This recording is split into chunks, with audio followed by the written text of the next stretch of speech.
वक्फ पर जेपीसी की रिपोर्ट पेश। सदन में विपक्ष का हंगामा। विपक्ष का मकसद बस। जेपीसी ने वक्फ बिल पर अपनी रिपोर्ट सदन में पेश कर दिया।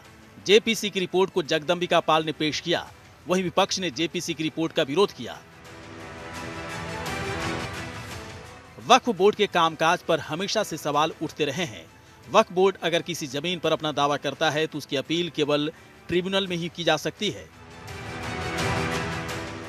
जो कि वक्फ बोर्ड की मनमानी को दिखाता है, जबकि देश में कानून की जद में सभी हैं।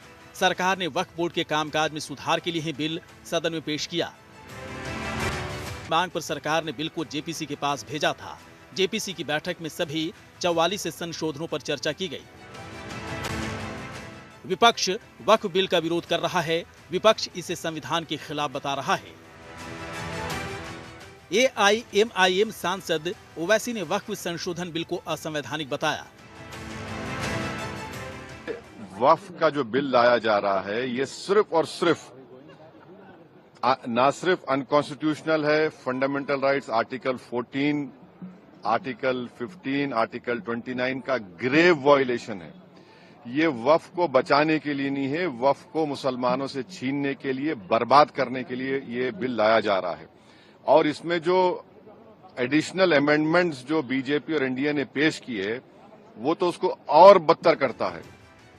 कांग्रेस ने सरकार की मंशा पर सवाल खड़े किए। उनका कहना है कि सरकार सभी धर्मों की संपत्तियों को छीनकर अपने मित्रों को देना चाहती है। आज ये आया है वक्फ बोर्ड के लिए, कल आएगा गुरुद्वाराओं पे, परसों आएगा ये मंदिरों पे, चर्चेज पे, ये सारे रूप में आएगा। तो देश की संपत्ति फिर गिरवी रख दी जाएगी अपने मित्रों अडानी अंबानी सहित तमाम लोगों को। तो आज हमारी पूरे विपक्ष की इंडिया अलायंस की एक कोशिश है कि हम देश के सारे धर्मों के अधिकारों की रक्षा कर सकें। वहीं आम आदमी पार्टी के नेता संजय सिंह ने सरकार पर विपक्ष के सुझावों और विचारों की अनदेखी का आरोप लगाया।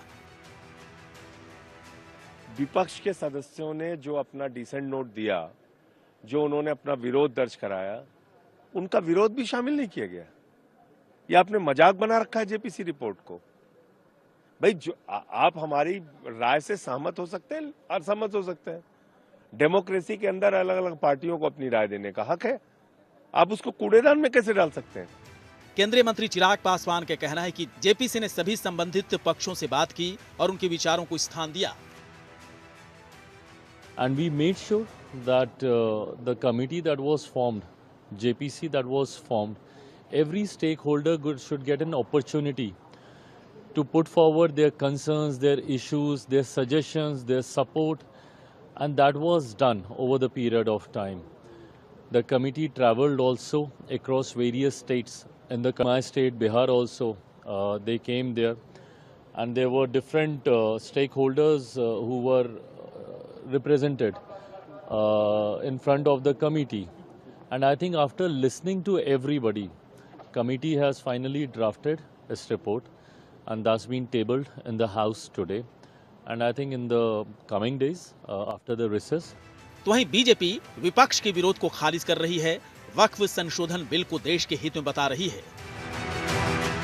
ये लोग तुष्टीकरण पर इनकी सुई अटकी हुई है। क्या शाहबानो, क्या 3 तलाक सारा बानो और आज वक्फ, ये सिमट कर कहां रह गए हैं देख लीजिए आप।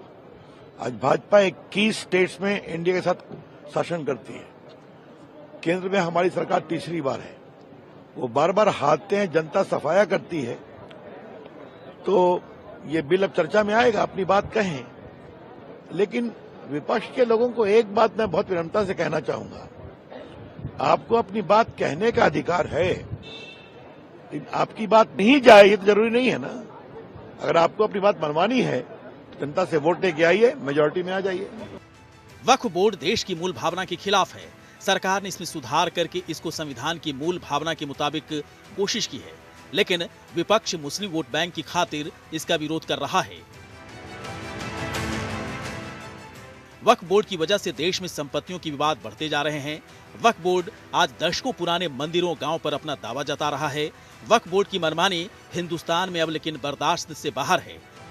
भले ही अभी संशोधन हो रहा है, लेकिन वक्फ बोर्ड को खत्म करने की मांग उठ रही है और यदि खत्म नहीं होता है तो बाकी धर्म भी अपने बोर्ड बनाने पर अड़ सकते हैं। ब्यूरो रिपोर्ट, जनतंत्र टीवी।